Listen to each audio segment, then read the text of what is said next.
మనకి ప్రసంగించబోతున్నారు. వారి మాటల్ని విందాం. Thank you. I begin by offering my pranams at the lotus feet of the Holy Trio. My pranams to our Reverend Swamijis. My namaskars to all teachers who are present here today. I could not understand much of my introduction because I do not understand Telugu well, but I could sense what was being mentioned. I hope you will forgive me that I do not know your beautiful language, but I have been to Andhra and Telangana quite a bit, and I am very fond of this part of our country. It is an honor to be speaking today, and today we are having a conversation about teachers, teaching, education, and it is expected that I speak about teachers as torchbearers, and right through the day we have heard some very beautiful remarks, some very enlightening discourses from our Reverend monks, and my goal is to add what my experience has been in 3 decades of my existence on our planet, in 12 years of not having gone to a school, in few years of having been in a school in my hometown, and then at some of the world's best universities, and more importantly in last 14 years of working with our children from the remotest parts of our country. So I think while I am young, I have a few experiences that I do want to share with you. Now, even where there are no schools, there are teachers. I am a big believer of that. We do not need a school or a university for a teacher to exist. A teacher can exist anywhere in this country, in a playground, at a hospital, in a house, in a monastery, on the street, in a bus, on a flight, wherever you are. Now the role of those teachers can have different expectations, opinions, based on how people see it. I lived in small towns and villages of Bihar for the first 12 years of my life. But I was blessed that my father was deeply inspired by Swamiji. He was a devotee, and he was so inspired by the Ramakrishna Vivekananda literature and the monks of the order that when he was a child, he would go to the Ramakrishna Mission library in Patna every day.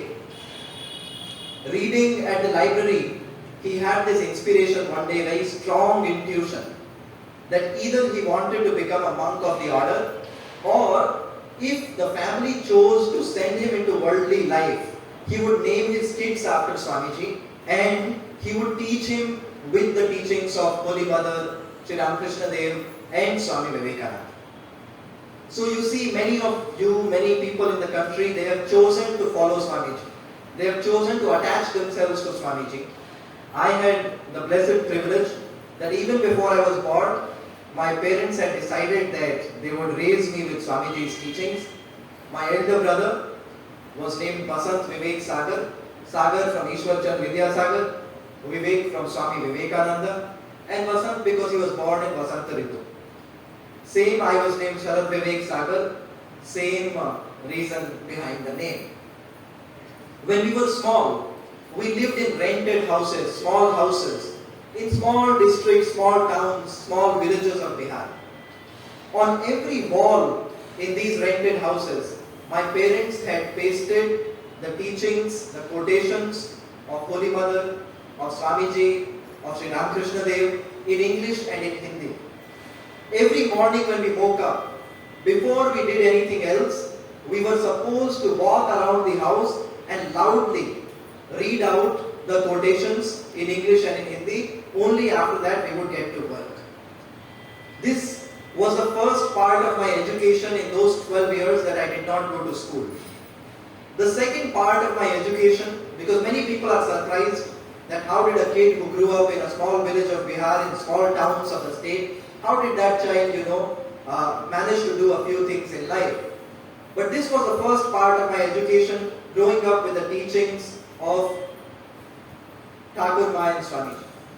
The second part of my education was, my parents had made it mandatory for us to read newspapers every day. So we would read newspapers that used to come one day late. So the newspaper you would read in Tirupati today, we would read it the next day in my part of the state where I lived. The third part of my education was textbooks and notebooks. Parents would buy some textbooks and notebooks, they would bring it home and they would teach my two siblings and me, my brother, my sister and I. While reading these newspapers, I used to read about some student or the other every year who would receive a full scholarship to study at a major university in the world. I would read about someone who won a major international competition or represented India abroad.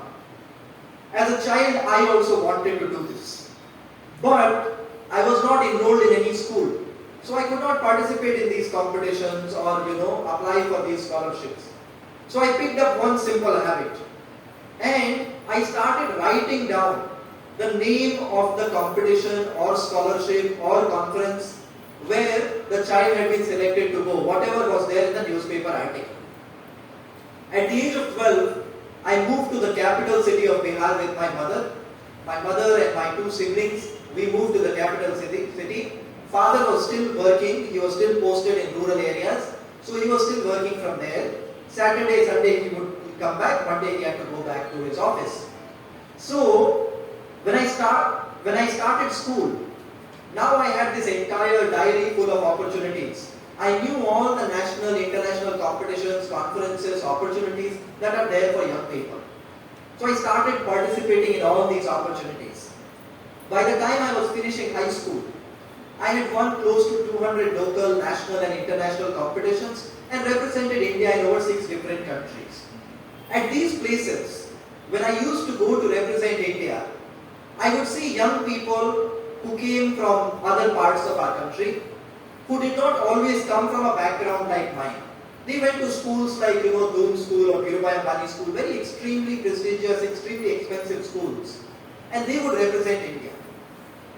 At these global platforms, there would be conversation, and these were genuine platforms.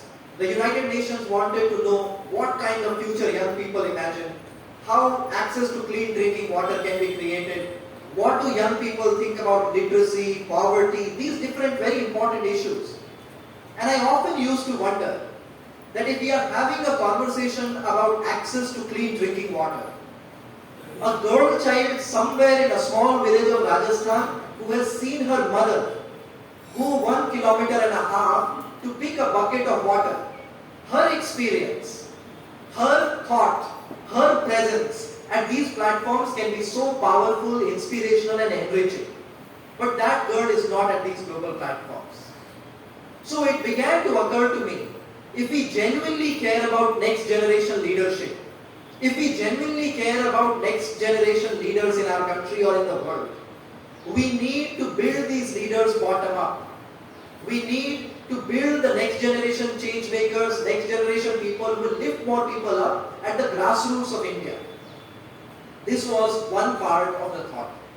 The second part of the thought was that it is good that a small child living in a remote village should be able to represent the country, his or her thoughts at a global platform. But why are they not present at these levels? And the answer was clear to me. They were not present at these platforms, not because they were not talented or hardworking. It was because they did not know that these opportunities exist for them. 12 years of my homeschooling that I spent in my house, reading newspapers, I knew that these opportunities existed.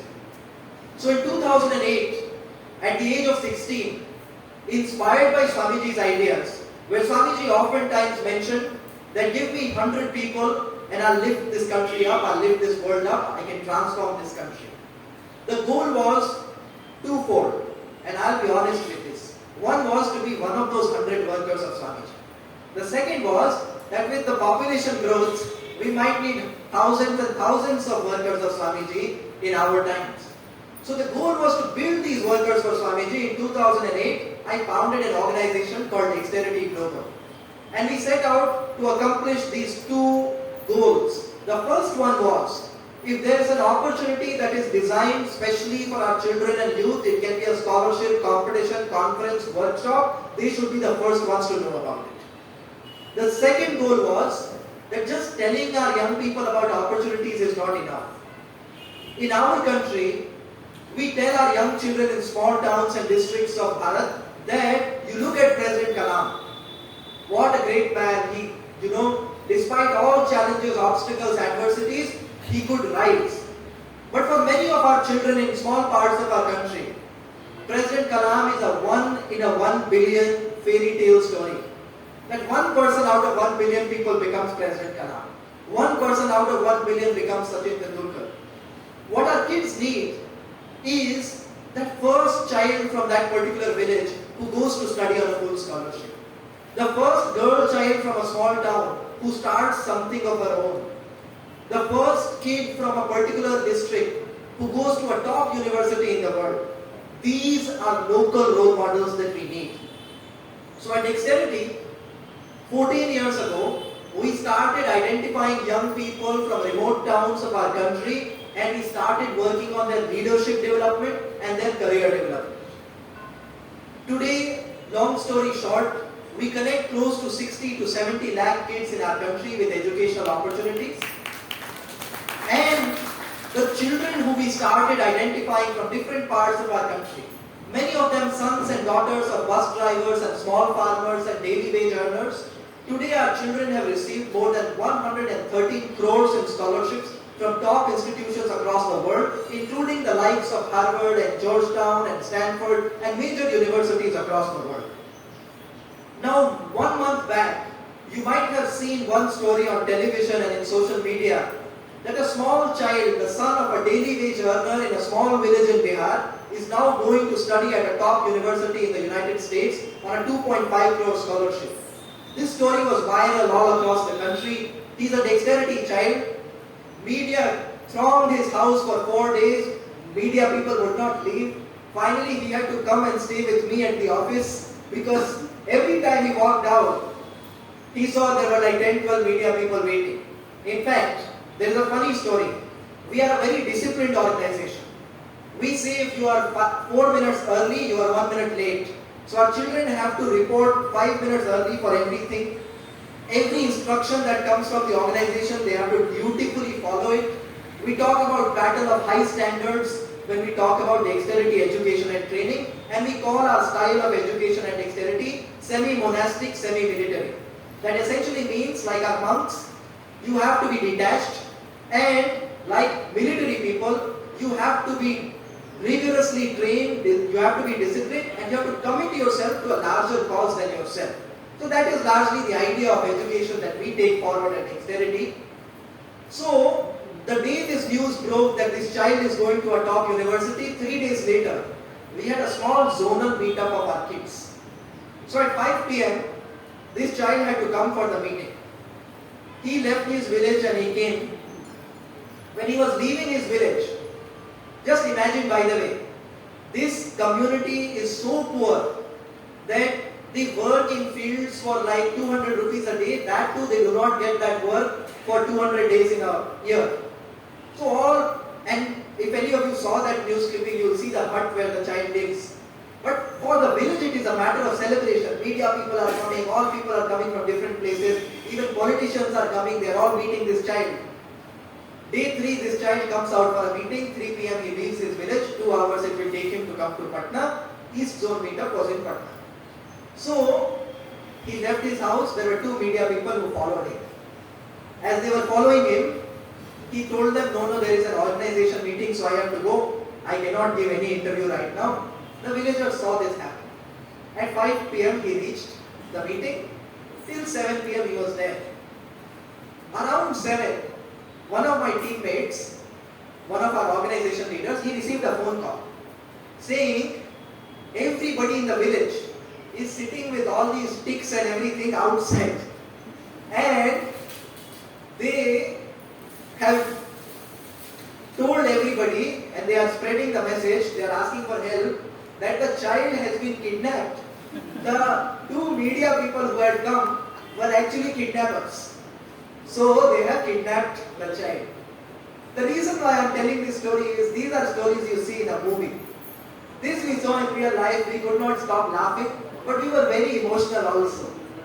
This is where a child has gone on to do something like this. I was speaking with one of our senior monks and I told Maharaj, I said, Maharaj, Swamiji said, each soul is potentially divine. If this is not an example of that, what is?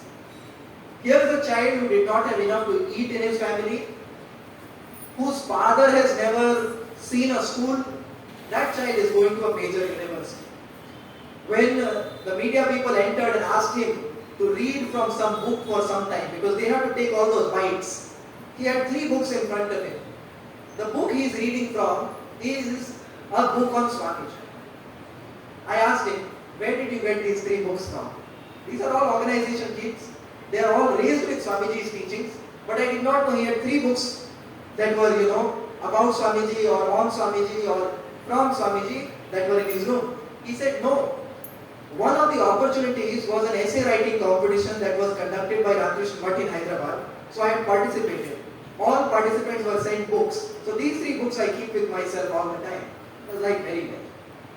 But that is where the courage, the faith that comes into these children.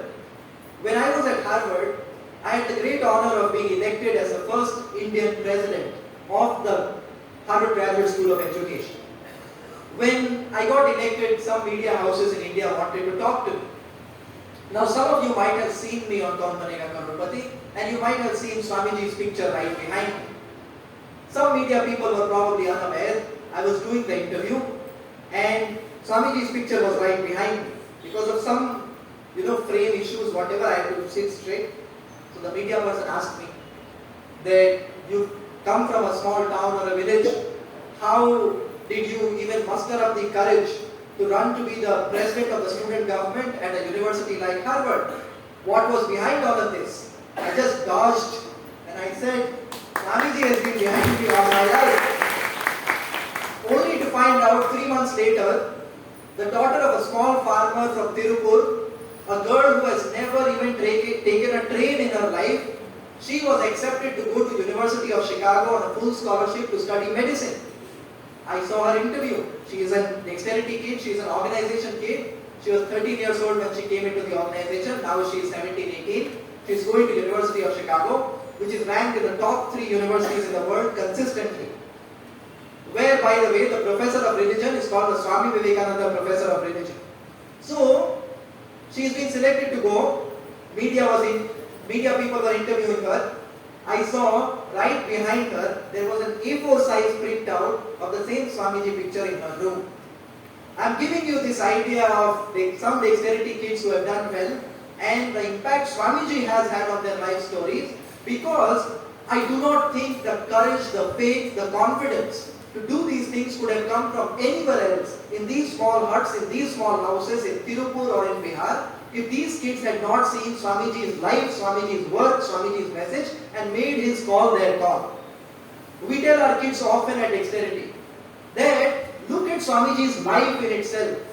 We celebrate him for 11th of September, but we forget, or many people in our country do not know, the obstacles Swamiji had to overcome in order to be that global rock star on that day in Chicago at the World Parliament of Religions. We see the work that Swamiji did, the institution that he built, and even 125 years later we celebrate his speech. Today the Ramakrishna and mission across the world is lifting so many people up, but we forget the hardships that came in Swamiji's life, and he was unfazed by any hardship. He was unmoved by any challenge. Swamiji's life in itself, if we meditate on that, is a source of power and inspiration for all of us, no matter what age we are at. Then comes Swamiji's message. Everything that Swamiji said, we want to introduce our kids in our schools and universities to career counselors and guidance counselors. Why? Because somebody has seen the world of finance. Somebody has seen the world of science. Somebody has seen the world of management. So, we want them to come to our school and talk about management or finance or science or some other field. Imagine the life of a person who on one end inspires somebody like Nikola Tesla, who many of our kids are even impressed by a company that is named after him. On one end, Swamiji inspires people like Nikola Tesla. Swamiji's work, Sister Nivedita's work, lifts people like Jagdish Chandra Bose up. On the other end, the Tatas want Swamiji to come and lead the organization. On the contrary, Swamiji inspires them to build TIFR and IISc, the Tata Institute of Fundamental Research, and the Indian Institute of Science, to build India into a fortress of science and research. There are people across the country. I think French Nobel laureate Rolla comments on Swamiji's life that on one day he could be in palaces with emperors and divans and the royals, and on the other day he could be with the poor people, the paupers in their huts, and he could be the same person, he could be one with them all. So in all of this beginning, the context that I have tried to set, here is my request to you. The local role models that we are talking about in terms of our young children, our teachers are also those local role models. Before the National Education Policy came in, NEP came in, I had the great honor and privilege of speaking at different institutions across our country. And people often ask me, what did I think about the education policy of India? Even after NEP, the same question people ask me. And I often say this, and I want to say this in midst of teachers as you. We can write the best policies in Delhi, we can try and put the best people to implement it, but we cannot change an inch in our country if the teacher who enters the classroom does not enter with a clear vision or an idea of who the teacher is teaching and why the teacher is teaching them. You can have no infrastructure, no policy, no blueprint, no landmark or anything that has been set for these people to follow. But if a teacher walks into a classroom and has decided that one child in my class is at least going to be the next Kalpana Chawla, that classroom's atmosphere will be different, its experience will be different, its inspiration will be different. And at the same time, you can have the best policy, the best blueprint, and the teacher who walks into a classroom in a small village and decides, what do I have to teach these young women? They are going to get married at the age of 16, 18, that is why we are teaching them. Then that is exactly what will happen. You might have the next Kalpana Chawla in that class, but that Kalpana Chawla will finish 10th standard and get married somewhere in the village. So, it does not matter on policy, curriculum, textbooks. Those things are important. But despite those things, everything will fail if the mindset with which the teacher enters is not at a point which all of our children deserve. And at the same time, there might be a place where there is a teacher who has entered with this vision, with this dream, with this ignition within, that my students have to be nation builders, my students have to be contributors, my students have to be good citizens. Then, even if there is no curriculum, no textbook, no policy, despite that, this teacher can achieve those goals. When Sachin Tendulkar was carved out in this country, and I say carved out because Sachin Tendulkar is not an accident, he is the result of a process. There was no IPL, no training academies, nothing as sophisticated as you see cricket today. There were no endorsements, there was no money in cricket to this great a degree. But one teacher, as a torch bearer, one Acharya in Acharikar sir, as Tendulkar would call him again and again, decided that in order to play a good game of cricket, you need match practice. So in the morning, he would take him on his scooter and he would take him and make him play one actual cricket match. Then right after that, he would take that small child to play another cricket match, so that he played 2 full matches every day besides his practice. Now that young kid had so much exposure, so much experience of playing, that in later parts of his career, some of the things that he says are absolutely beautiful, where he talks about the power of the subconscious mind, how he could anticipate what ball was going to come in, how he would move forward and play.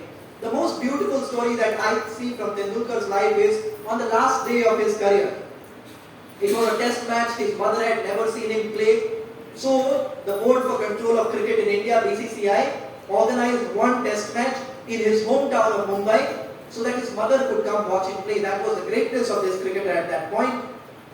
He came out to bat. Everybody wanted Tendulkar to get a century like they had wanted him to get a century all his life. And he got out after his half century but before his actual century. He walked back. The entire country was sad. The entire world was sad because it was a very weak West Indies cricket team where these tail-enders, they could have been polished off in a day and Tendulkar would not come back to bat for second innings. Everybody knew this, commentators, analysts, cricket fans. Then, the greatest cricketer of all times must have also known this, that now I don't have to come out tomorrow and bat. We have won this series, I will not get a chance to bat a second time. Next day for net practice, the first person to report for batting practice was Sachin Tendulkar. The first person to report for all the fielding practice, all the drills was Sachin Tendulkar, knowing well that his career was over. Still, that is where you see the dharma that a person follows comes into play. We talk about karma yoga and everything, and I do not want to get into too many topics at this point, but this, if we are able to instill in our young people, that they dutifully take forward what their work is, we would have built great citizens for our country, we would have nurtured great citizens for our country. Swamiji's message about education, oftentimes you see Swamiji repeats, and he says the same thing about spirituality, where he says no one can make you spiritual. Likewise about teaching, Swamiji says no one can teach anyone. You have to teach yourself. So what role does Swamiji see of a teacher in that case? It is to activate the teacher within our students, so that our students begin to teach themselves. With self-discipline, with self-confidence, with faith, with purpose, with vision, with religiosity, our students get to work. Many people ask us at Dexterity, what do you do to your students? How do you coach them? How do you train them? How do you mentor them? We say, we do not have to do a lot of the work. They do the rest of the work themselves. We have to activate our children. We have to initiate our children with a higher vision, with a higher purpose. With some set deadlines, with some set regulations. At Dexterity, when our kids walk in, we give them a book, like a soft copy of a document, and it's called non-negotiables. Those non-negotiables are very simple. They range from what time do you have to report for something to if you get feedback, how do you take it? You know, we live in times where there's a lot of conversation about feedback. Only till it has actually been received. After you receive feedback, then there is no conversation, only complaints. So you have to create those tough young people. And that is the reason why Swamiji's idea of teaching, Swamiji's commentary on education is so powerful. I used to participate. Many times I do not know where many of these ideas came to me about the work we are doing at Dexterity. And I remember when I was in class 6, there used to be a local discussion that used to happen on expectations from educated people and education system on every Sunday. So I had gone to our Ramakrishna Mission library and I bought a book. It was a grey colored book. It was called Our Education, I guess, and it was by Swamiji. So it was a compilation of Swamiji's thoughts and commentary on education. And I think in order to speak well in those days maybe, I used to take Swamiji's quotes every day and I would go and say those things. I think over time, those got internalized. Today, at the organization, we come across something that Swamiji said and we are like, this is what we intuitively do. Some things, what Swamiji said, we do. Some things, what we do, we see Swamiji said. And that is the reason why as teachers, even if you do not get a lot of time, read what Swamiji said about education. What Swamiji said about teaching. Where one of the expectations that Swamiji sets for our teachers is very powerful. Where I will conclude that in my language. But Swamiji essentially says that as a teacher, you have to be able to come down to the level of your students. In essence, be one with your student. And think through the heart of that student, think through the mind of that student, see through the eyes of your students. If you are able to do that, then you are doing the dharma of a teacher, then you are doing the work of a teacher. And this is something which is so powerful. At the end, without taking much of your time, at Dexterity, just like we have non-negotiables, we talk about Dexterity 10. There are 10 things we expect from our young citizens. And as I use the word expect, very recently, while I was at Harvard, there was a very good reading we were assigned one time. And that reading is about 6 E's of character education. Character education right now is something that, all across the world, more and more people want to learn about. In those 6 E's of character education, one E is expectation of excellence. One E is example. And I will not get into the other 4 E's that you can go and read. Example is extremely important in education of any kind, whether it be the example of the teacher. When I was an undergraduate student, the first day it snowed, I did not go to class. Because in Patna where I went to school, rain meant rainy day meant holiday. So there it snowed, so I did not go to class. Next day when I went to class, my professor said, "Why did you not come to class?" And she was an accomplished lady. "Why did you not come to class?" I said, "Professor, it was snowing outside." She said, "It was snowing yesterday, it will snow every day. I am pregnant right now, still I'll come every day except for that week of delivery or something. If you think you have a lot of problem, then drop the class right now." But she said it politely, of course. But that was a powerful example. That my professor is coming to class despite all adversities, all challenges. How can I miss my class? That power of example is extremely important. And in our country, we have examples that are numerous. It is just that we like not to talk about that examples many times. Then the second part is expectation of excellence. We have to expect from our students. Many times when I go to different parts of our country, remote towns and villages, many times teachers whisper to me, saying, "These are poor children. Give them, something that is their level." What is their level? Imagine if we give President Kalam something of his level. We would not have received what we received of our level. So that expectation of excellence has to be there, and in all those moments at the organization in 14 years, the only sentence we have reminded ourselves of is each soul is potentially divine. Our children in different parts of our country, they know the cure to cancer, they know how to build our country, they know how to lift more people up, they know how to fix healthcare and make our education better. We need to activate them. And the greatest activation can come with Swamiji's message, because Swamiji gave a call to this nation. And he did not just give a call, he gave an entire pathway, his life, his work, his message, that can empower and build anybody holistically. At Dexterity, we talk about those 10 things, and I conclude with that. We say we expect our young citizens, this is the expectation of excellence that I'm talking about, to have 4 key skills of critical thinking, research, communication, and leadership. We need to teach our kids how to think critically, how to think independently. Second part is, we need to tell our kids that research does not just happen in science labs. It happens when you compare 2 mobile phones, 2 bicycles, 2 opportunities. That research needs to come into everyday life of our children. The third part is communication. We need to build young people who can hear clearly, who can speak with confidence, who can write their thoughts clearly. Then the fourth thing we say is leadership. We need to build young people who are leaders. And leadership is not just what happens on television. It is when a 5-year-old helps a 2-year-old to walk. It is when a 15-year-old writes a letter for an 85-year-old grandmother. It is when a 25-year-old puts all his or her energies into seva or into anything that they are doing that is useful to the society. But these are 4 key skills we talked about. Then we talk about 2 core values. One is empathy, putting yourself in the shoes of others. And second is fearlessness. With the softest of heart, feel and feel. But once you've decided, then fearlessly move forward.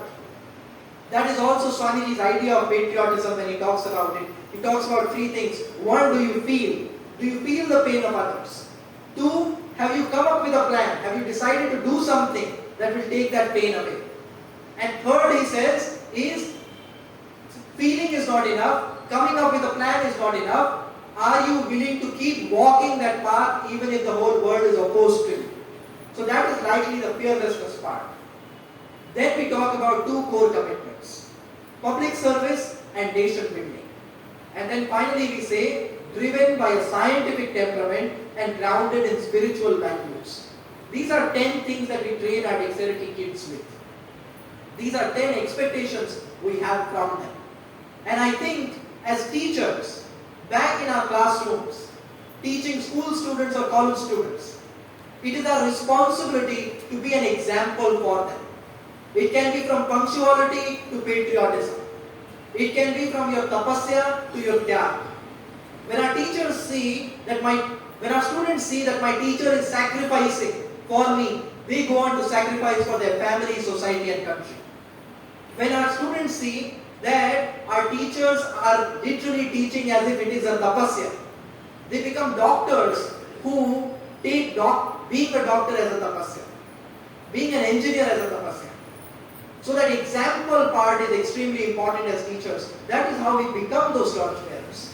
Second, as Maharaj put forward, one day when a teacher does not come to class and another teacher walks in with a story of Swami Vivekananda, that can change many lives. So it is important that we have conversations with our kids.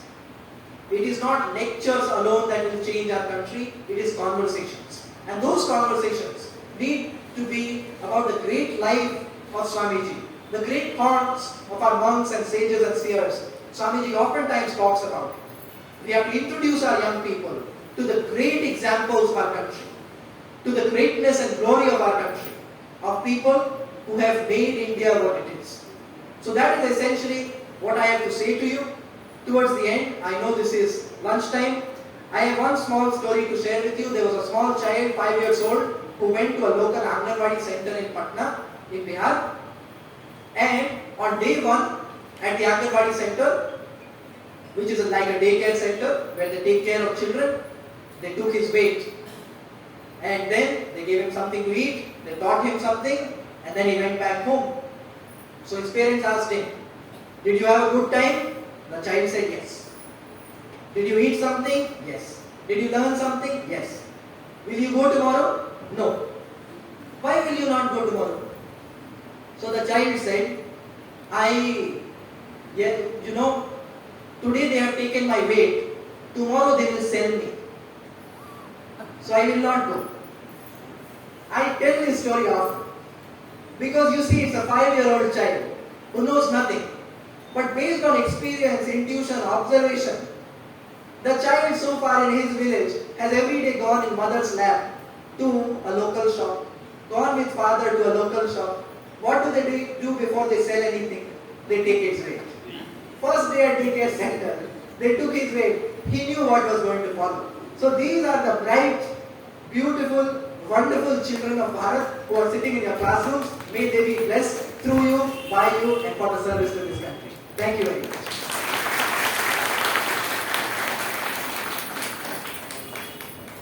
అనర్గళమైన అద్భుతమైన ప్రసంగాన్ని విన్నాం మనము. శరత్ వివేక్ సాగర్ గారు వివేకవంతమైన, శక్తివంతమైన, అద్భుతమైన వారి ప్రసంగం మనలందరినీ కూడా ఎంతో ఉత్తేజితం చేసింది. ఇప్పుడు ఇంతవరకు జరిగినటువంటి ప్రసంగాల నుంచి మీ వృత్తిపరమైనటువంటి ఈనాటి కార్యక్రమానికి సంబంధించినటువంటి ప్రశ్నలు సమాధానాల కార్యక్రమం కూడా మనం ఒక 10-15 నిమిషాల పాటు నిర్వహించుకున్న తర్వాత అందరికీ భోజన ప్రసాదం ఏర్పాటు చేయడమైనదండి. వివేకానంద స్వామిని ఆకలింప చేసుకోవడం కాదు, ఆవలింప చేసుకున్నారు ఆయన. స్టేజ్ మీద స్వామీజీలందరినీ కూడా దయచేసి వేదిక మీదకి రావాల్సిందిగా అభ్యర్థిస్తున్నాము. ఎవరు అడుగుదలుచుకున్నారో ప్రశ్నలు అడగండి.